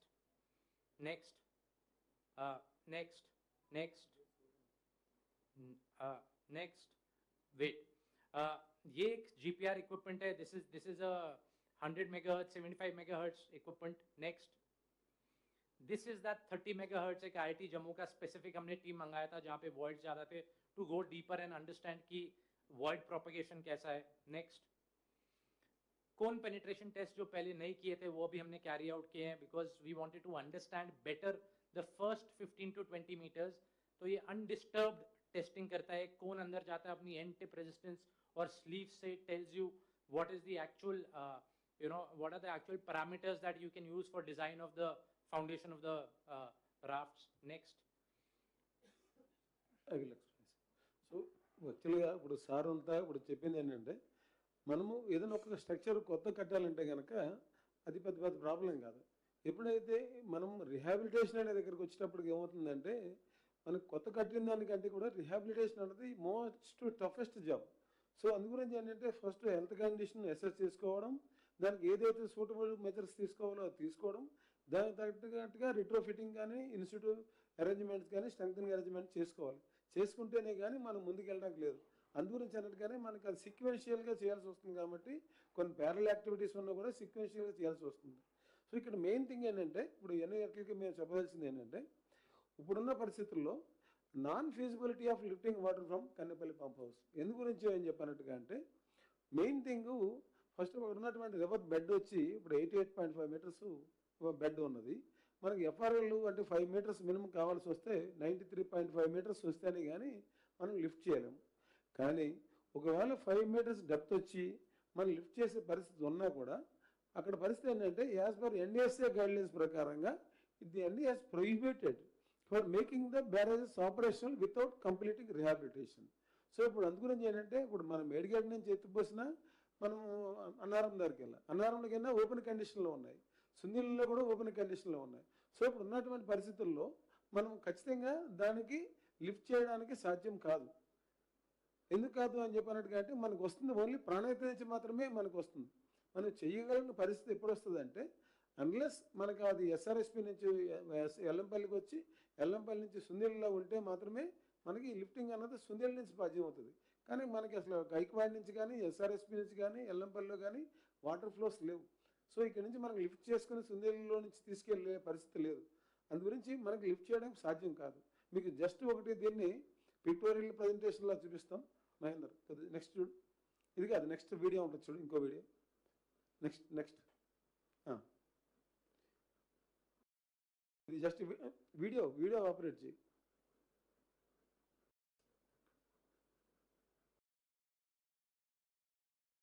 on చేసుకోవచ్చు. చూస్తే 3 barrages ఉన్నాయండి. So ఇప్పుడు మనం ఏంటంటే అటు గేట్స్ క్లోజ్ కాకుండా ఓపెన్ కండిషన్లో ఉన్నాయి. సో ఫ్రీ ఫ్లో వెళ్తూ ఉన్నాయి మనకి. సో ఇప్పుడు మనకున్న ఎన్డిఎస్ఏ దాని ప్రకారం ఏంటంటే ఫ్రీ ఫ్లో కండిషన్లోనే మనం పెట్టి ఉంచాలి గేట్లని. వాటిని మనకి ఫ్రీ ఫ్లోలో ఉన్నప్పుడు మనం పంప్ చేయాలంటే కనుక రిక్వైర్డ్ హైట్ 5 మీటర్స్ మినిమం ఉండాలి అని చెప్పినట్టుగా. అంటే ఒకవేళ ఉన్నా కూడా ఈ 2 బ్యారేజెస్ కూడా ఓపెన్ కండిషన్లో ఉన్నాయి కాబట్టి మనకి లిఫ్ట్ చేయడానికి సాధ్యం కాదు. సపోజ్ మనం క్లోజ్ చేద్దామంటే ఆల్రెడీ ఎన్డిఎస్ఏ మనకి క్లియర్ ఇన్స్ట్రక్షన్స్ ఏంటంటే is not advisable to close operate the 3 barrages అని చెప్పేసి క్లియర్ ఇన్స్ట్రక్షన్ ఇవ్వడం జరిగింది. సో అందు గురించి మనం వీటిని ఆపరేట్ చేయలేము, వాటర్ని లిఫ్ట్ చేయలేము. సో ఇది దీని యొక్క ఉద్దేశం ప్రధానంగా ఇది. దీనికి తర్వాత మంత్రి గారు మాట్లాడవలసిందిగా కోరుతున్నారు. టెక్నికల్ ఆస్పెక్ట్స్ అన్నీ అయిపోయాయి. Yes sir. సరే, మీడియా మిత్రులకు నేను జస్ట్ ఒక 2-3 మినిట్స్లో సమ్మరైజ్ చేస్తాను. ఈరోజు తెలంగాణ, ప్రత్యేకంగా ఉత్తర తెలంగాణలో ఈ పరిస్థితి రావడానికి కారణం కేవలం బీఆర్ఎస్ ప్రభుత్వం, బీఆర్ఎస్ పార్టీయే కారణము. వాళ్ళు తక్కువ నిధులతో తుమ్మడియట్టి పూర్తి చేసి అదనంగా ఇంకేమైనా వాటర్ కావాలంటే మేడిగడ్డ నుంచి తీసుకొని అది సరిగ్గా నిర్మాణం చేస్తే ఈరోజు ఎల్నీనో వచ్చినా ఉత్తర తెలంగాణ ఇబ్బంది కాకుండా ఉండేది. మీరు మీ అసమర్థతకి, మీ చాతగాంతనంకి, మీ ముందు చూపు లేకపోవడానికి, మీ కక్కుర్తికి, కమిషన్ల కక్కుర్తికి ఫాల్టీ బ్యారేజెస్ కట్టి ఈ పంపు ఆన్ చేసి అక్కడ నీళ్ళు పంపి ఈ పంపు నీళ్ళు పంపి అంటే అది దానికి అసలు పూర్తిగా ఒక సిల్లీ మూర్ఖపు మాటలు. కన్నెపల్లి పంప్ హౌస్ ఇప్పుడు స్విచ్ ఆన్ చేసి సుందిల్ల బ్యారేజ్కి, అన్నారం బ్యారేజ్కి, అక్కడి నుంచి సుందిల్ల బ్యారేజ్కి నీళ్లు పంపడం అది టెక్నికలీ సాధ్యం కాదు. ఆ గేట్స్ దించే పరిస్థితులు లేదు. ఆ ప్రాణహితలో నీళ్లు సరిగ్గా ఉపయోగించుకోవడానికి మీరు సరిగ్గా కట్టుంటే ఈ పరిస్థితి రాకపోయేది. మీ యొక్క లోపాల వల్ల, మీ యొక్క తప్పుల వల్ల ఈరోజు ఉత్తర తెలంగాణలో రైతాంగానికి కొంత ఇబ్బంది ఏర్పడుతున్న విషయం మరి తెలంగాణలో అందరూ గమనించాలని చెప్పి మనం చేస్తున్నాం. నేను ముందు చెప్పిన ఉల్టా చోర్ కొట్వాల్ కోట్ అంటే వాళ్ళు మరి పైసలు మింగి లోపభూయిష్టమైన కన్స్ట్రక్షన్ చేసి అది కూలిపోయి అది సరిగ్గా పనిచేయకుంటే ఈ పంపు ఇట్లా ఆన్ చేయాల్సిందే, ఆ పంపు ఇట్లా ఆన్ చేయండి, వాళ్ళు వచ్చి మా మీద మాటలు మాట్లాడే విషయం దయచేసి మీడియా మిత్రులందరూ కూడా మరి గమనించాలి. మా టార్గెట్ మేరకు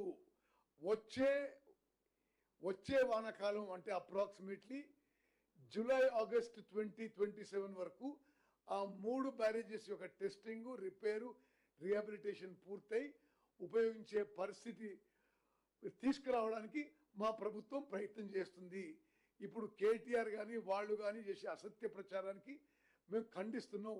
ఇప్పటి పరిస్థితికి వాళ్లే కారణం అని చెప్పి కూడా నేను పదే మనవి చేస్తున్నాను.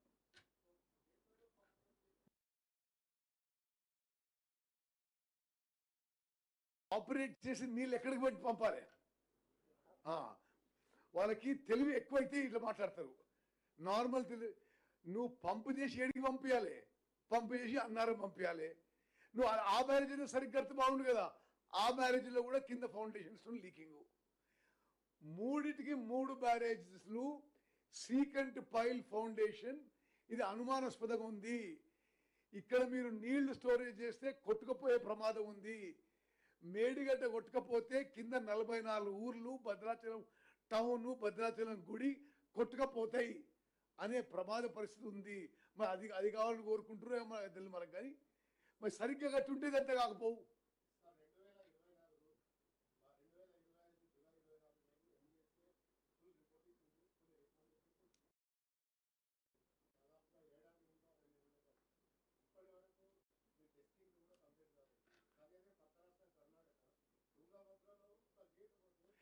అబ్సల్యూట్ నువ్వు రబిష్ మాట్లాడుతున్నావు. వద్దు ప్లీజ్, నువ్వు ఒక గేట్ పోవడానికి ఒక బ్యారేజ్ కొలాప్స్ కావడానికి ఎట్లా కంపేర్ చేస్తావా నువ్వు? అసలు అంటే నువ్వు ఆయన తెలియదు ఎవరో కానీ, అది ఒక్క గేటు పోతే ఒక్క గేట్ రీప్లేస్మెంట్కి మొత్తం 3 బ్యారేజ్లు ఫౌండేషన్ మొత్తం ఫాల్టీకి ఎట్లా కంపేర్ చేస్తారు మీరు? No, it is not at all comparable. అది నో చూడండి, ఎన్డిఎస్ఏ రిపోర్ట్ వచ్చిన తర్వాత, జ్యుడిషియల్ కమిషన్ రిపోర్ట్ వచ్చిన తర్వాత ఫ్లడ్ టైంలో అయితే టెస్టింగ్ చేయలేం కదా, ఫ్లడ్ టైంలో టెస్టింగ్ చేయలేం కదా. మరి మాకు తెలిసి మీకు అంతకన్నా మీకు ఎక్కువ ఉంటే తెలియదు. ఫ్లడ్ టైంలో టెస్టింగ్ చేయలేము, ఫ్లడ్ ఆగిపోగానే టెస్టింగ్ మొదలు పెడతాం, మొదలు పెట్టినాము. ఈ సమ్మర్లో టెస్టింగ్ పూర్తి చేస్తున్నాము. ఈ మాన్సూన్లో డిజైనింగ్ పూర్తి చేసి ఈసారి ఫ్లడ్ పూర్తి కాగానే కన్స్ట్రక్షన్ మొదలుపెట్టి జూలై ఆగస్ట్ 27లో పూర్తి చేస్తాము. ఇట్లా చెప్పలేదు, ఎప్పుడు కూడా చెప్పలేదు ఇట్లా. అండ్ ఎనీవేస్ మీరు కర్ణాటక ఒక్క గేట్కి ఈ 3 బ్యారేజ్ 1,00,000 కోట్లు కొలాప్స్ కావడానికి మీరు పోరుస్తారంటే ఇక మీరు ఇక మీ విజ్ఞతగానే వదిలేస్తా. ఇక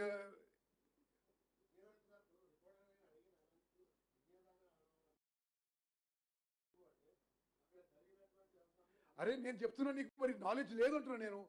అలా ఒక్క గేటు పోవడానికి 3 బ్యారేజ్ల ఫౌండేషన్లే వీకోవడానికి ఎట్లా పోలుస్తావు నువ్వు? అవును, టెస్టింగ్ జరుగుతుంది అంటున్నా ఇప్పుడు నేను. చూపెట్టరుగా మొత్తం.